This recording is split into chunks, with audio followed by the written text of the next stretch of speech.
Imaginen por un momento que alguien construye, no sé, la bóveda de seguridad más impenetrable del mundo. Ajá.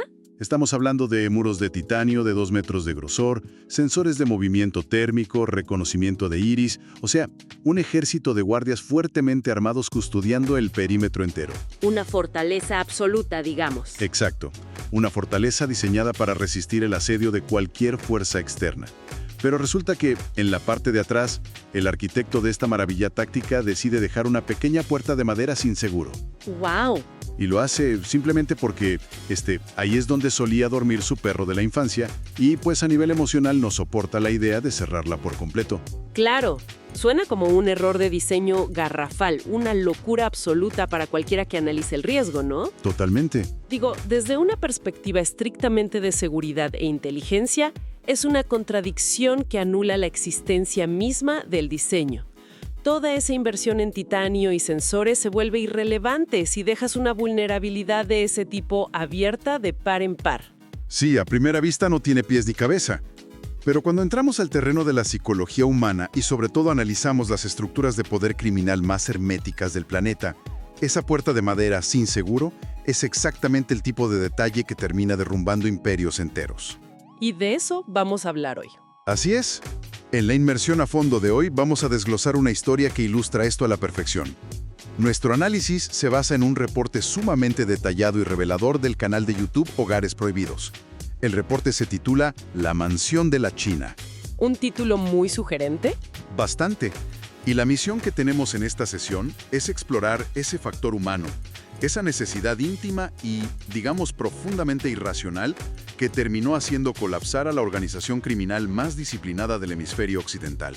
Y esto ocurre a tan solo un mes del abatimiento de Nemesio Segora Cervantes, el pasado 22 de febrero de 2026. Exactamente.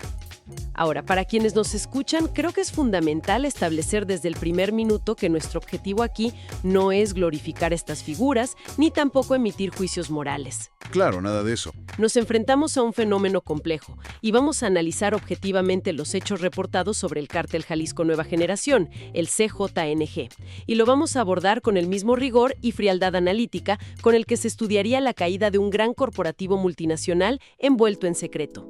Me gusta ese enfoque. Sí. El enfoque central estará en las grietas emocionales, o sea, esas fallas sistémicas que son invisibles en los organigramas, pero que la inteligencia militar supo leer, rastrear y finalmente explotar. Porque esa es precisamente la gran paradoja que plantea el reporte de Hogares Prohibidos. Fíjate, estamos hablando de un hombre sobre cuya cabeza pesaba una recompensa de $10 millones por parte de la DEA. Una cifra altísima. Y era alguien que operaba con una disciplina y una paranoia casi míticas. El reporte detalla que llevaba años sin usar teléfonos celulares, sin tocar una computadora, moviéndose constantemente. Un fantasma. Literalmente un fantasma.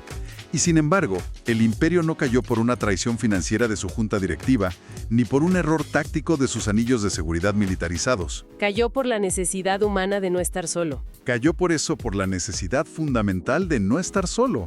A ver, vamos a desempacar esto porque para entender verdaderamente las dimensiones de esta caída en 2026, las fuentes nos obligan a hacer un viaje al pasado. Tenemos que ir a los orígenes. Exacto. Tenemos que contrastar la figura casi fantasmal del líder criminal intocable con el individuo de carne y hueso. Y ese contraste es el núcleo de todo, porque el poder absoluto tiene esta costumbre de reescribir la historia y borrar los rastros de debilidad, ¿no? Pero los orígenes siempre dejan una huella psicológica imborrable. Siempre. El reporte nos sitúa en 1966, el año en que nace Nemesio. Él crece en una región muy particular, la franja de tierra caliente en los límites entre Jalisco y Michoacán. Estamos hablando de un entorno de pobreza extrema. De marginación severa. Y el reporte es muy gráfico en esto. Durante su juventud, la realidad diaria de este hombre no era el blindaje ni las grandes mansiones. Para nada. Era trabajar bajo un sol abrasador en los campos de aguacate en Michoacán. O sea, jornadas interminables, las manos en la tierra y una absoluta falta de dinero y poder. Es un mundo donde él no era nadie en el mapa de las grandes ligas. Ajá. Ajá. Y es exactamente en este escenario de carencia profunda donde surge una figura que será el hilo conductor de toda su vulnerabilidad. Una mujer a la que las fuentes identifican únicamente con el apodo de la China. Fíjate que lo fascinante aquí es el vacío de información oficial que rodea a esta figura. En los vastos archivos de la DEA y en los complejos organigramas de la inteligencia mexicana, la China apenas existe. ¿Es casi un fantasma también? Sí, es un apodo de rancho increíblemente común en México. Pero su peso no radica en su influencia operativa en el cártel, sino en lo simbólico. La China representa el ancla a su vida anterior. Claro. Es una de las pocas personas que lo conoció sin el blindaje táctico, sin los ejércitos privados de sicarios, sin toda esa aura de terror que después paralizaría a naciones enteras. Ella conocía al jornalero, no al mito. Y el salto de ese jornalero al mito es justo donde entra el factor corporativo que mencionabas. En la década de los 80, él toma la misma ruta que miles de personas y migra a California. Específicamente al área de San Francisco. Así es, buscando escapar de esa pobreza aplastante de Michoacán. Y es en ese ecosistema donde su vida da un giro sísmico, un giro absoluto. Ahí conoce a Rosalinda González Valencia. Que no es cualquier persona. Para nada. Las fuentes judiciales, tanto de Estados Unidos como de México, son muy claras en esto. Rosalinda pertenece a la influyente familia de los Queenies, que ya en ese momento es un grupo inmensamente poderoso en las redes del gran narcotráfico.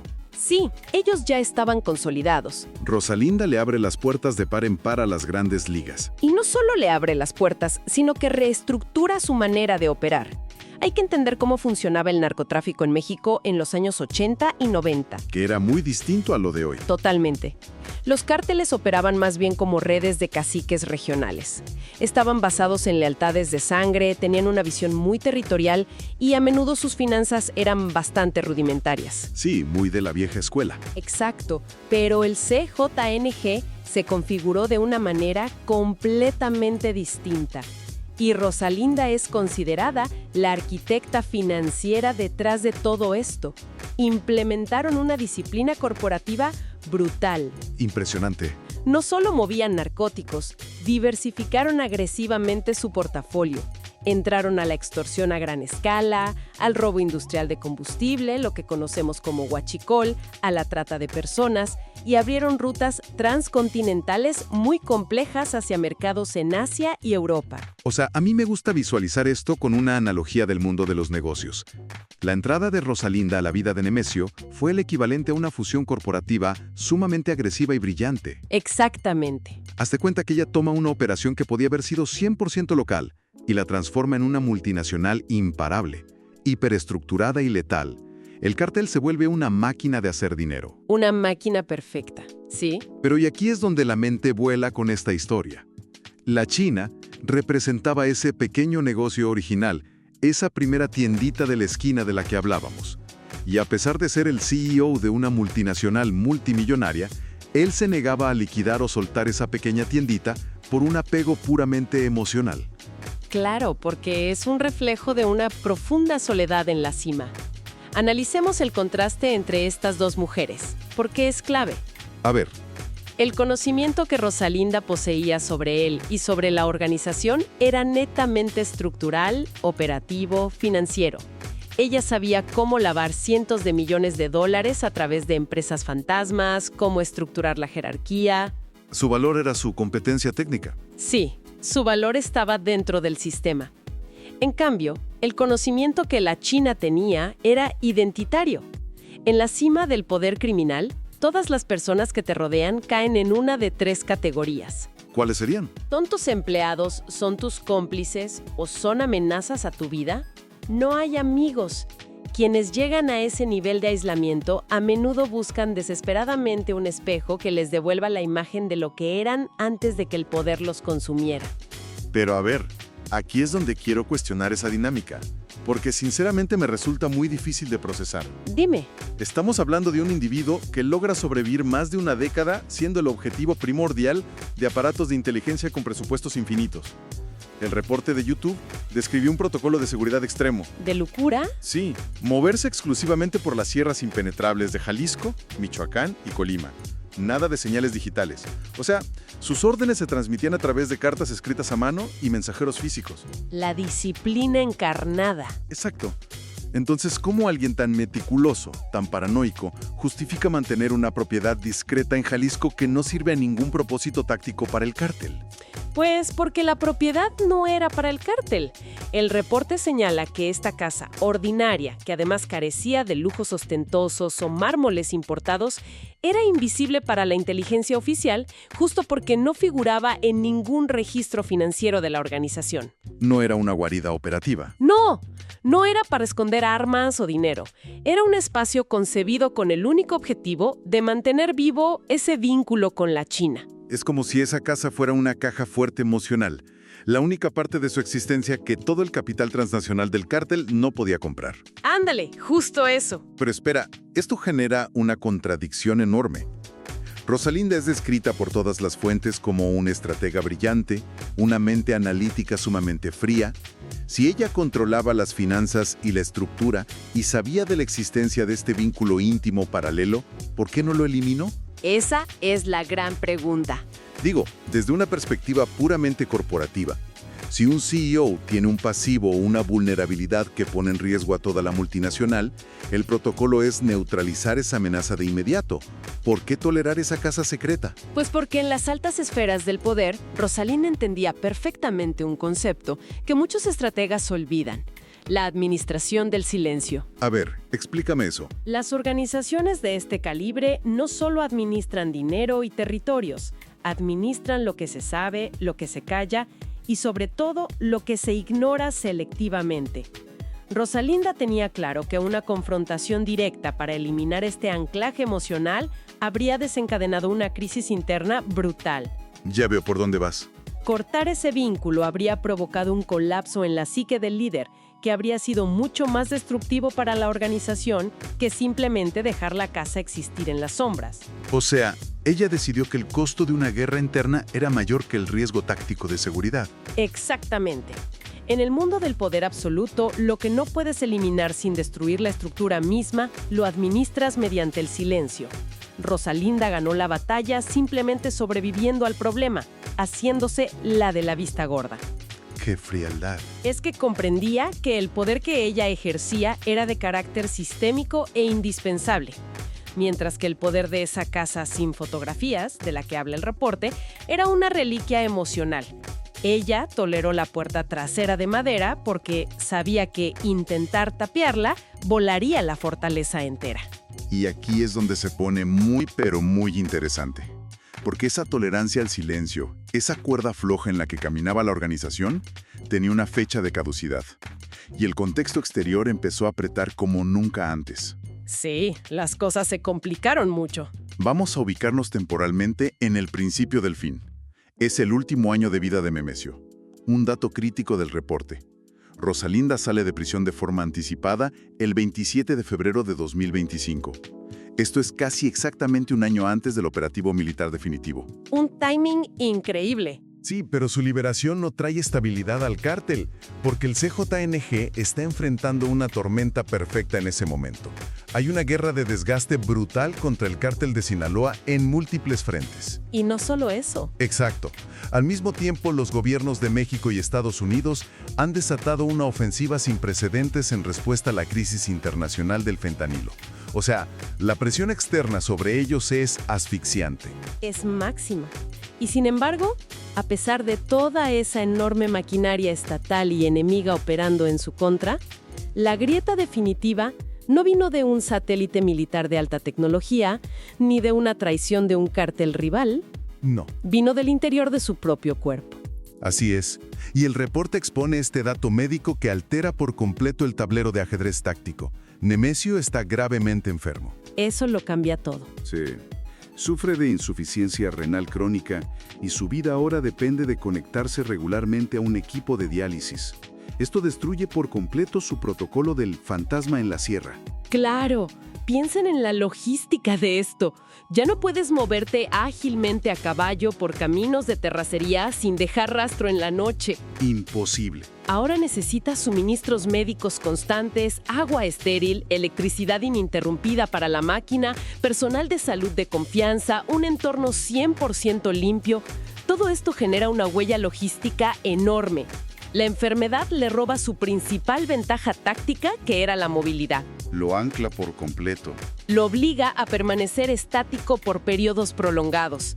Y es precisamente en este escenario de extrema debilidad física y aislamiento médico donde las fuentes de inteligencia documentan la aparición de otra mujer, Guadalupe Moreno Carrillo. Un hombre que, por cierto, cobró gran notoriedad tras las filtraciones masivas de inteligencia militar conocidas como los Guacamaya Leaks. Sí, fue un escándalo. Ahí ya se detallaba que ella era su pareja sentimental.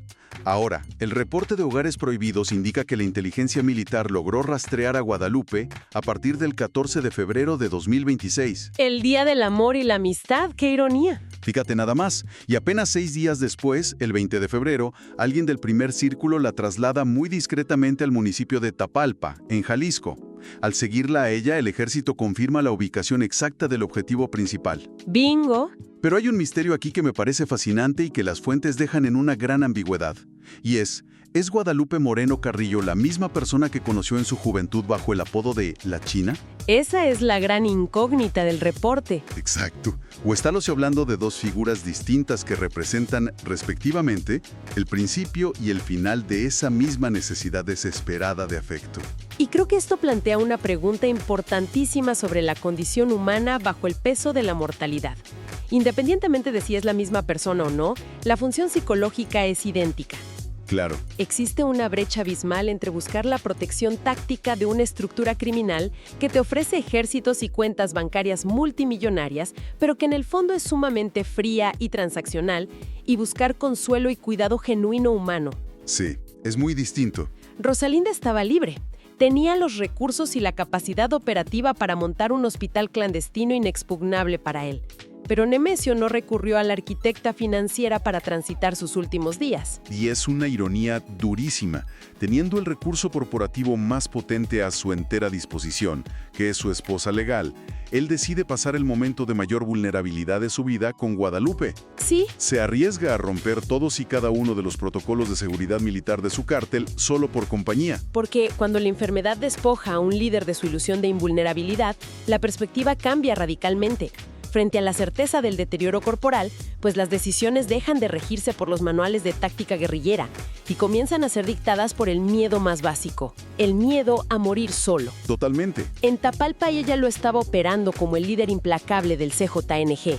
Estaba actuando como un ser humano enfermo, intentando aferrarse a un resquicio de normalidad, de hogar. Y esa decisión de priorizar la normalidad sobre la seguridad nos lleva directo al desenlace en Tapalpa y al inmenso vacío de poder que generó. El clímax de la historia. Así es. La madrugada del 22 de febrero de 2026. Un operativo de fuerza máxima. 6 helicópteros militares artillados descienden sobre una mansión en el Tapalpa Country Club. Elementos del Ejército y la Guardia Nacional destrozan las entradas. O sea, un caos absoluto. Pero lo que documentan al asegurar el perímetro interior genera un choque cognitivo brutal en los militares. No encuentran el búnker lleno de armas de un señor de la guerra. Para nada. Las descripciones filtradas de la escena son profundamente domésticas, casi íntimas, te diría. Sí, el reporte dice que encuentran ropa doblada con precisión quirúrgica en los armarios, un altar muy pulcro y cuidado dedicado a San Judas Tadeo y a la Virgen de Guadalupe. Y, quizás lo más revelador de todo, una carta. Sí, la carta. Fechada el 25 de enero de 2026, casi un mes antes del operativo. En ella, alguien había escrito a mano el Salmo 91. El que habita el abrigo del Altísimo morará bajo la sombra del Omnipotente. Impresionante. Entonces, ¿qué significa todo esto? Es un contraste que de verdad rompe la mente.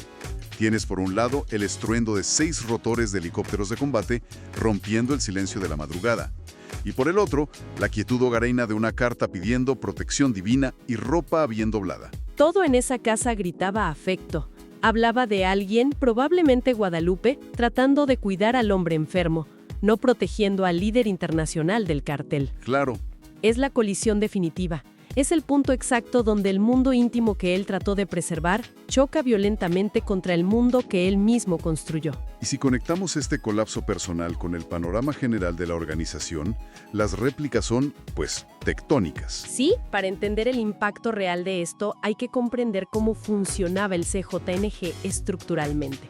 A diferencia de cárteles más antiguos y verticales como el de Sinaloa, que funcionan con una especie de junta directiva tradicional, el CJNG operaba bajo un modelo de franquicia. A ver, detente ahí un segundo, explícanos un poco más esa diferencia, porque me parece clave para entender el caos que se viene.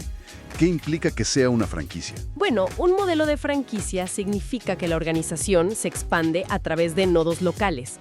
Grupos en diferentes estados del país, digamos que rentan la marca del CJNG, sus letras, su reputación de violencia y sus contactos, a cambio de pagar un tributo al centro. Como si abrieras una sucursal. Exacto, pero tienen una autonomía considerable.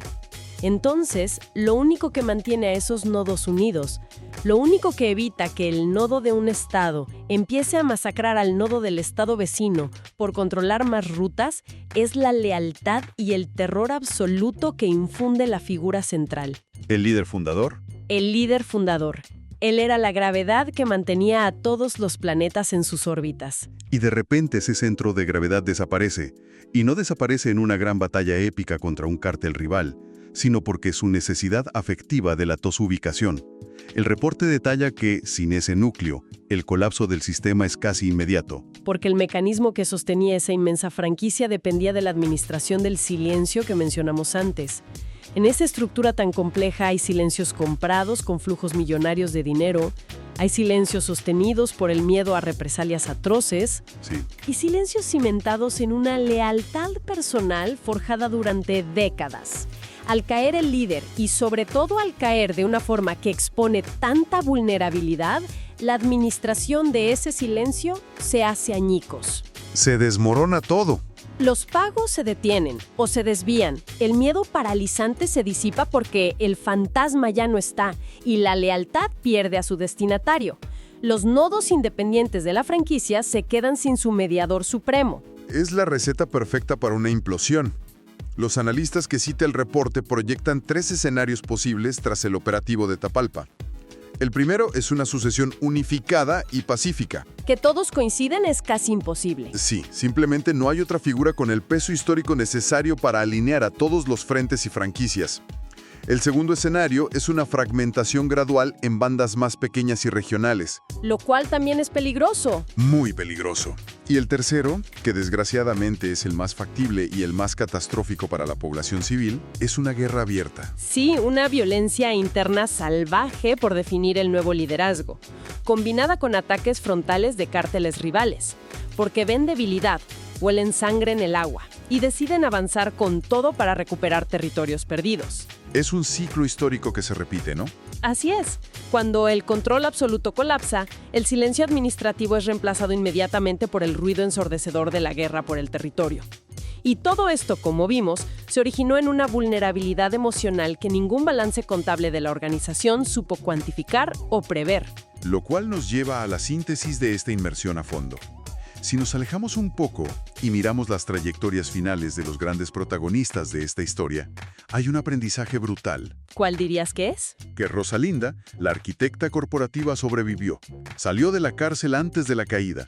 El imperio se derrumbó a su alrededor, pero ella sigue libre bajo supervisión. Es verdad. ¿Y por qué logra esto? Pues porque su valor siempre fue estructural, frío y financiero. Como reza el dicho, el dinero no guarda luto. Su profundo conocimiento de la ingeniería de lavado de dinero, de las cuentas offshore, de las empresas fantasmas, la hace indispensable incluso para los fragmentos del sistema que logren sobrevivir a la guerra. Es un activo demasiado valioso para destruirlo. Mientras tanto, la estructura corporativa más letal y disciplinada del país cayó porque su líder supremo no pudo soportar el peso del aislamiento emocional. Así de simple y complejo a la vez. De cualquier sistema humano, diría yo. Por más eficiente, blindada y rígida que sea una máquina de poder, es totalmente incapaz de gestionar el lado vulnerable, irracional e íntimo de los propios seres humanos que la dirigen. Y me parece que esto es súper relevante para cualquiera de los que nos escuchan que preste atención a cómo operan las altas esferas hoy en día. Ya sea que hablemos de corporativos multinacionales legales, de estructuras de poder político o de regímenes gubernamentales cerrados. Aplica para todo. Nos venden la idea del control absoluto, de que lo tienen todo medido, pero esa ilusión siempre se rompe. Siempre. Por más detallado que sea un organigrama, por más protocolos de biometría y anillos de seguridad que se implementen, siempre queda un margen humano caótico e impredecible. Un espacio que está gobernado por la nostalgia, por el miedo a la muerte, por la pura necesidad de afecto. Y es casi siempre por ese diminuto margen por donde las grandes fortalezas terminan colapsando desde adentro. Porque el factor humano es la única variable que los modelos de inteligencia, por más sofisticados que sean, no pueden encerrar en un algoritmo. El afecto no obedece a la táctica militar. Ni a las finanzas corporativas. Exacto. Y bueno, antes de concluir este espacio, hay una reflexión muy provocativa que surge al leer entre líneas los márgenes de los documentos de inteligencia presentados en el reporte. A ver, cuéntame. Fíjate, la madrugada de aquel 22 de febrero, mientras los helicópteros descendían sobre la tranquilidad de Tapalpa, hubo individuos del pasado remoto de Nemesio que tuvieron que tomar decisiones en fracciones de segundo. Personas que compartieron su vida antes de que se volviera el mito. Sí, algunos, según los indicios, desaparecieron en las sombras para siempre. Otros, bajo la tremenda presión del momento, decidieron hablar. Claro, el monopolio del silencio se hizo pedazos en esa misma madrugada. Exactamente. Entonces la pregunta es, si Rosalinda y la temible maquinaria del cártel ya no pueden garantizar el silencio, ¿qué destino les espera a esos individuos anónimos? Es una excelente pregunta. Personas que no figuran en ninguna lista de los más buscados de la DEA, pero que guardan en sus mentes los verdaderos recuerdos del muchacho que cortaba aguacates bajo el sol de Michoacán. En este nuevo entorno, donde el poder se está fracturando y las lealtades se reescriben con extrema violencia, tal vez el trofeo más peligroso ya no sea el control de una plaza o de una ruta de fentanilo. ¡Wow! ¡Qué fuerte! Tal vez el peligro más grande sea cargar con la memoria intacta de un fantasma. Definitivamente, poseer esa memoria es tener en las manos una pieza de un rompecabezas histórico. Y es una pieza que muchas facciones querrán borrar de la faz de la tierra para poder legitimar su nuevo poder sin sombras del pasado. ¿Sí? Es un secreto por el que muchos, en medio del caos de esta sucesión y esta guerra, estarían más que dispuestos a matar. Pues así que volvemos a la bóveda de titanio del principio. Puedes gastar miles de millones construyendo muros impenetrables. Puedes diseñar sistemas de vigilancia que lo vean absolutamente todo y contratar ejércitos privados para custodiar la entrada principal. Pero, si dejas esa pequeña puerta de madera, Si dejas esa puerta sin seguro en la parte de atrás, simplemente porque ahí habitan los recuerdos que te recuerdan que sigues siendo humano, pues tarde o temprano la implacable realidad va a encontrar esa fisura, va a entrar por ahí y lo va a derribar absolutamente todo.